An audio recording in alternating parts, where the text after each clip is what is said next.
Hey guys, guess who's back? It's Grayson from Gaming from the People here with some more Danganronpa. Well, without further ado, let's continue our story.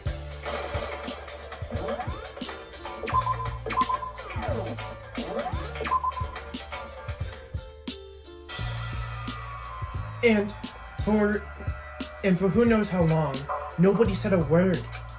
In fact, the fact that Sayaka and Junko were dead was huge shock, of course, but there was more to it than that. It was also the idea that one of us had actually murdered someone, and that if we didn't figure it out, we would all die here. We found ourselves in a situation where we couldn't possibly help but look at each other with open suspicion. It was the worst situation imaginable, and yet, even in such perversely terrible situation, she didn't know the slightest hint that the hint that it had gotten to her. Now's no time to wallow in your depression. The worst thing we can do right now is lose all faith in each other. That would lead us to the same disastrous result that having total faith in somebody else. Huh? Cooperation is absolutely key at this point. Who do you decide to trust or not trust, of course, is up to you. Continuing to think about it and talk about the deceased certainly isn't helping anything. Saying stuff like that is just... How many times have I told you? Anyone who cannot adapt will die. Death is the only thing that waits for those who are unable or unwilling to adapt. If that happens, you only have yourself to blame. What an awful thing to say, especially after what just happened. Right now, exposing the killer is the most important thing. Because if we don't, we're all gonna die here. She's right. We need to begin searching right away. Either way, we can't run from this situation. We have no choice but to move forward. We just have to, I guess. What other choice do we have? No way in hell am I letting someone kill me. Alright, damn it, let's do this. We just have to do it. Everyone kept repeating that sentiment. They were using it like a mantra to give themselves strength. But they were right. We just have to do this. No matter what, we don't have much. We don't want to do. We don't have much of a choice.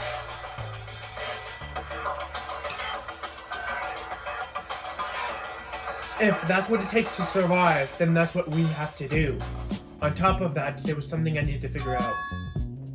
I had to know why Sayaka had to die. Why she had to be the one. I was terrified to figure out, but still, I had to know. Otherwise, I'd never be able to accept her death. Which is why I don't have a choice. I have to do this.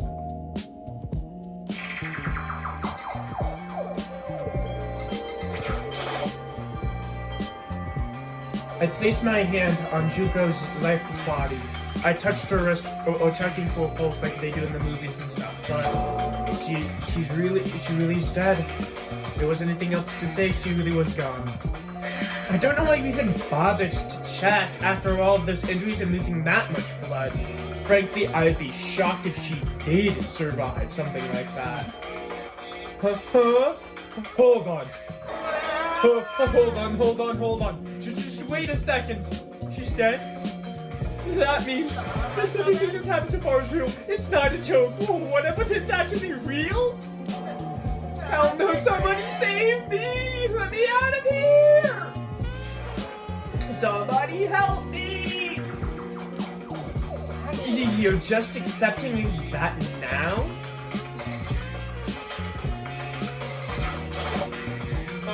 Before we start searching for Sayaka's killer, we need to decide to do something about securing the crime scene.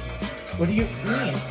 You're thinking about putting somebody on guard duty so no one can disturb the area, aren't you? I mean, if the culprits does decide to destroy the evidence, we're pretty much screwed. In that case, I wouldn't mind doing it. I don't like having to think anyways. I'll let you guys figure out who killed that chick. Okay, then we can let Mondo look after the scene. Well, no. We can't just leave him there alone. What? Why the hell not? Isn't it obvious? If you were the culprit, that's what's the first thing you would do? By volunteering for guard duty, you're in position to destroy all the evidence you want. What? Fuck you. Fine then. I'll stay there on guard duty as well. That way there's no problem. 2 players go on defense. With 2 of them, with their stats, they're totally OP. Since we won't be able to help investigate, we're putting our faith in the rest of you. I'm still pretty freaked out, but I'll try.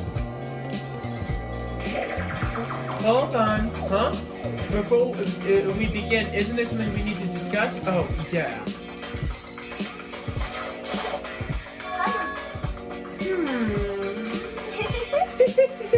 So you finally noticed. Noticed what? I was looking through the Monokuma file we received, and I noticed something very obvious and something very unusual. What are you talking about?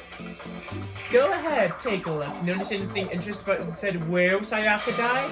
She died in Makoto's room. Well, she's right!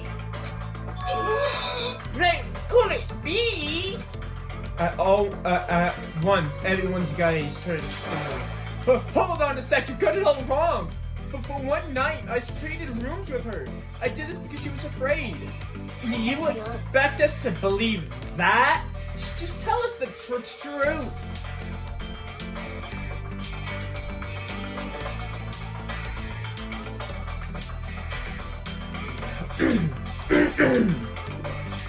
The look in everybody's eyes had done a complete 180 from just a few minutes earlier.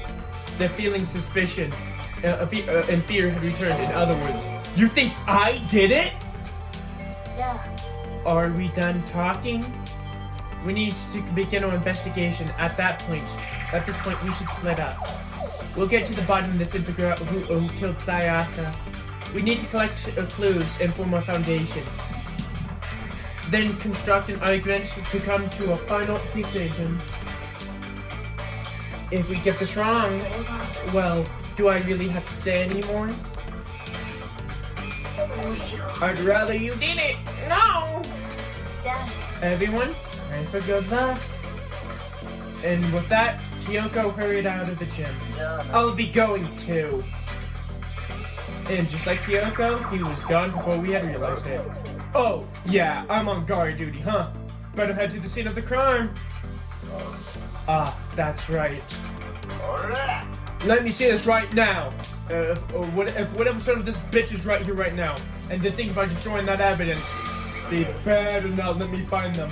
I'll skip the trial and cave their own goddamn skull in myself. I'm serious, I will fuck them up. Letting his deadly words ring in the air, he and Sakura ran off. But I mean, we're not detectives or anything, you know? And we're gonna investigate the murder? How do we even do something like that? We really don't have to do anything in particular. We already know who killed Sayaka. What are you implying? It was you. I'm telling you, it wasn't me. Don't come any closer. Oh, you gonna kill me next? Well, I guess it wouldn't hurt to give it a shot. It's not for sure Makoto's guilty yet. That's true. We might as well get it checked just to check. Even if we wanted to, I couldn't help but investigate. Wait, why not? I'm not good with blood. All it takes is one glimpse and I black out. Well, whatever. I don't think anybody was expecting much from you anyway. Alright, guess I better get going. Wait, don't go yet, you have to hear me out. But it was pointless, everyone had already left. And their parting looks at me still had been filled with suspicion. ... Does everyone really think I'm the killer? How did it turn out like this? Seriously, they got it all wrong. Why do they have to suspect me? I have to do something, otherwise everyone will... Execution is execution! Execution! Electric chair, bzz, bzz. Electric gas, cough, cough. Oh, torn apart like paper plane in a hurricane. I can't let that happen. I can't let things turn out the way Monokuma wants. I have to figure out who really did it. Who really killed Sayaka? I guess I should look through the Monokuma file. The victim was Sayaka Miyazono. The time of death was estimated at around 1:30 a.m. The body was discovered in Makoto's room and the dormitory. All evidence suggests that the death took place in the bathroom. The cause of death was a stab wound to the abdomen, and there was also an injury on her right wrist. Specifically, the wrist appears to have suffered a fracture. We had no choice but to push forward if we wanted to figure out what happened. Somehow, I have to figure out the truth, so that we can all survive. So we can all survive. And for Sayaka, I have to figure out how she was really killed.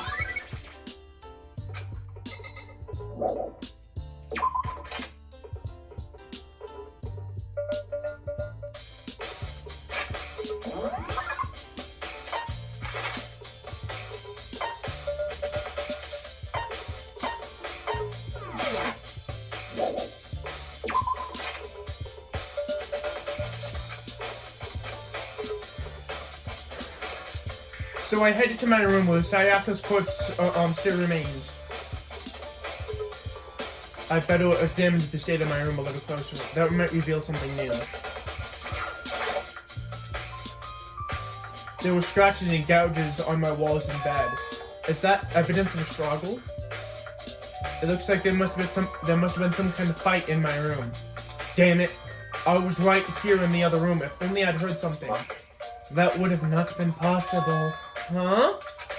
Don't you remember? All of the rooms are completely soundproof. Something could have happened right next door, and there was no way you could know. Perhaps that was another of Monokuma's strategies to create an ideal setting for murder. ...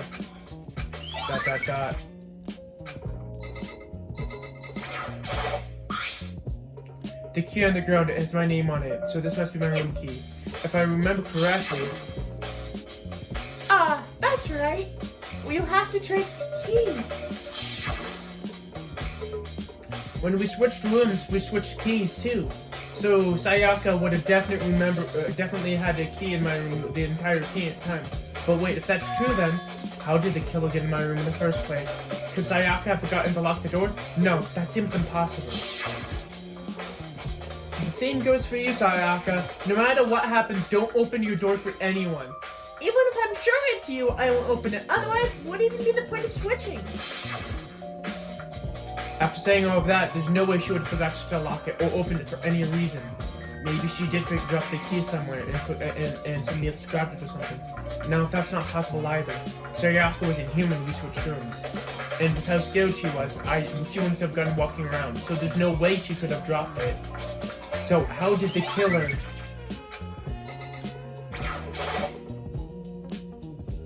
This is the replica sword I brought back for self-defense. Does that mean it was used in the attack somewhere? How? And plus, it's been taken out of its sheath. I haven't actually looked at the blade until now. I shouldn't be surprised it's coated in gold, but on top of that, some of the gold coating is coming off on parts of the blade and the handle. Yeah, The hand is especially missing a lot of coating. I remember the coating sticks to your skin even if you only touch it a little bit. Replica sword.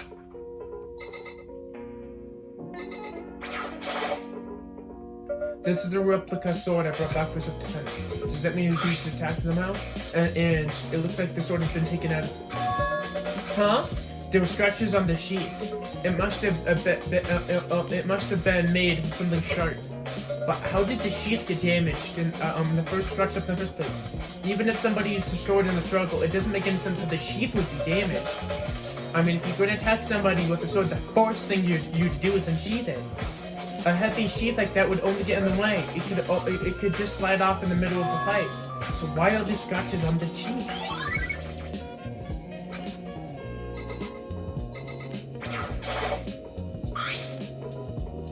The toolkit is still in my drawer. I didn't see any evidence it's been used at all, which makes sense. I mean, I guess it's mine, and I haven't had any reason to open it. I still can't imagine a situation where I need a toolkit like this. Yeah, seriously. Oh, Mondo. We ain't exactly in the mood to be building fucking furniture, right? So you haven't used yours then yet, right? Not just me. Nobody's busted theirs out yet, as far as I'm aware. Actually, we were talking about it yesterday. None of the guys have opened their toolkits yet, because, like, why the hell would we?